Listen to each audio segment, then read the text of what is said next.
আজকে তো 250 কোটি মুসলমান, 60টা মুসলিম দেশ। যে সময় 313 জন ছিল ওই সময় তো এই দুরবস্থা ছিল না। আজকে 250 কোটির যে দুরবস্থা, মুসলমানের কোনো দেশ ছিল না তখনও তো এই দুরবস্থা ছিল না। আজকে তো 60টা মুসলিম দেশ। ওই সময় তো এই দুরবস্থা ছিল না, যখন পেটে ভাত ছিল না, শরীরে কাপড় ছিল না, পায়ে জুতা ছিল না, মাথা গোচার টাই ছিল না, তখনও তো এই দুরবস্থা ছিল না। আজকে তো মুসলমানের চেয়ে খায় না কেউ, বেশি খায় না। দুনিয়ার কেউ মুসলমানের চেয়ে বেশি আইটেম চিনেও না, খায়ও না। এই জন্যই তো আজকে দুরবস্থা। নাইলে আমার যুগ বিয়োগে তো মিলে না, আপনাদের মিলে কিনা জানি না।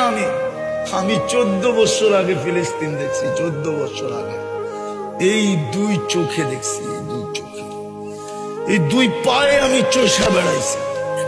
এই জন্য আমার ভিতর চোখ বিয়োগ মিলে না যে ফিলিস্তিন মাটির সাথে মিশে কি করা, ওইখানে বোম ফাটে কি করা, ইরাক মাটির সাথে মিশলো কি করা, ওইখানে বোম ফাটলো কি করা।